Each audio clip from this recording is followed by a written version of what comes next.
Let's say we take as the basic supposition, which is the thing that one sees in the experience of Satori or awakening or whatever you want to call it, that this now moment in which I'm talking and you're listening is eternity.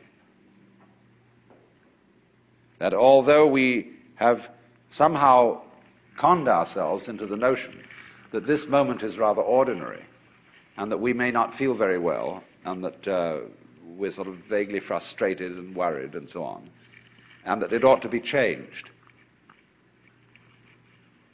This is it. So you don't need to do anything at all. But the difficulty about explaining that is that you mustn't try not to do anything, because that's doing something. And how to explain that? Because there's nothing to explain. It is the way it is now, you see. And if you understand that, it will automatically wake you up.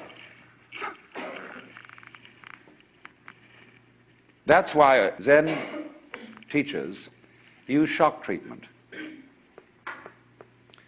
to sometimes why they hit people or shout at them or create a sudden surprise. Because it is that jolt that suddenly brings you here. See, there's no road to here, because you're already there. And if you ask me, how am I going to get here? It'll be like the famous story of the American tourist in England who asked some yokel the way to Upper Tuddenham, a little village. And the yokel scratched his head and he said, "Well, sir, I do know where it is, but if I were you, I wouldn't start from here."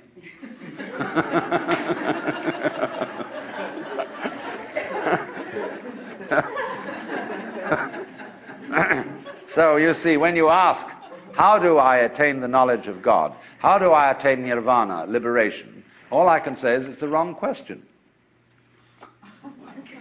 Why do you want to attain it? Because the very fact that you're wanting to attain it is the only thing that prevents you from getting there. You already have it. But of course, it's up to you. It's your privilege to pretend that you don't. That's your game. That's your life game. That's what makes you think you're an ego. And when you want to wake up, you will. Just like that. If you're not awake, it shows you don't want to. You're still playing the hide part of the game. You're still, as it were, the self, pretending it's not the self. That's what you want to do. So you see, in that way, too, you're already there. When you understand this, a funny thing happens. And some people misinterpret it. You will discover, as this happens, that the distinction between voluntary and involuntary behavior disappears.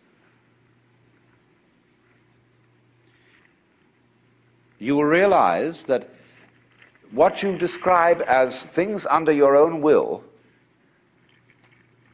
feel exactly the same as things going on outside you. You watch other people moving and you know you're doing that.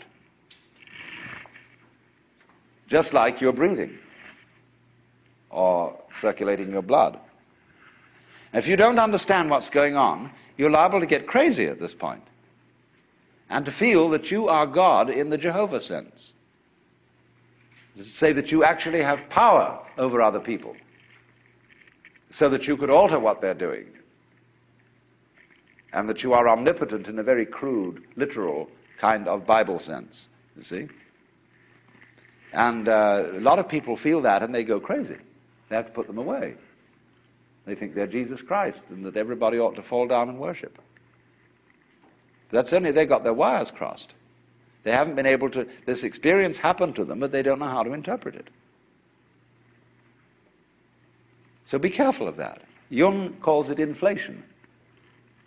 People who get the holy man syndrome, that I've suddenly discovered that I'm the Lord and that I'm above good and evil and so on, and that therefore I start giving myself airs and graces.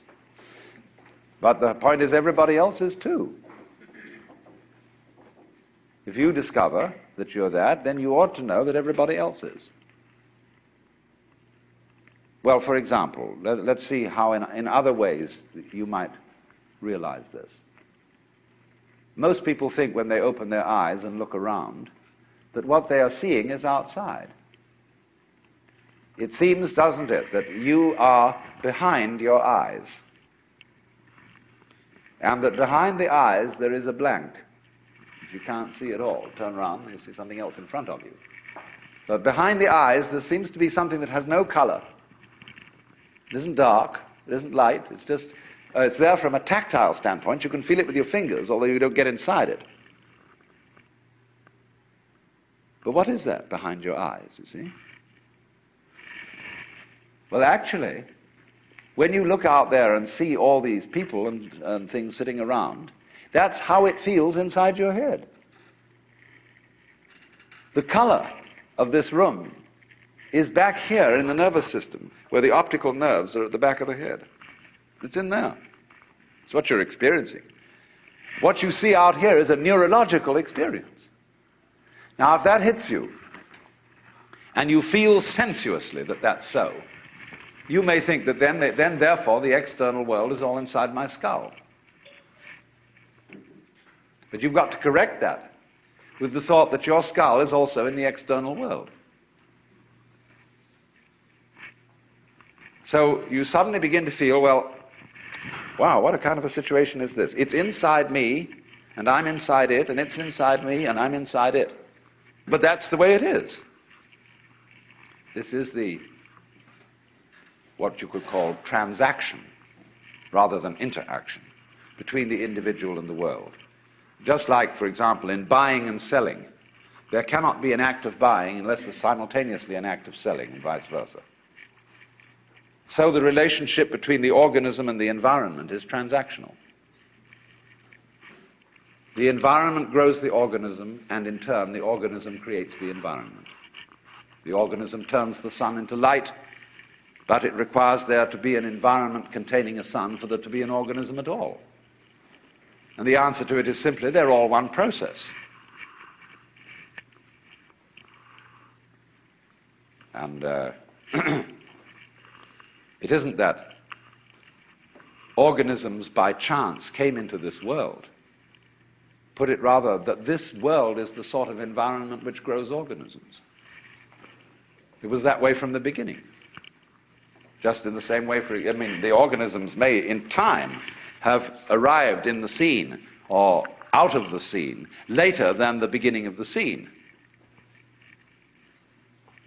But from the moment it went bang in the beginning, if that's the way it started, organisms like us sitting here, were involved in it. You see, look here, let's take the propagation of an electric current. I can have an electric current running through a wire that goes all the way around the Earth. And here we have our power source, and here we have a switch. All right. Here's the positive pole. Here's the negative pole. Now,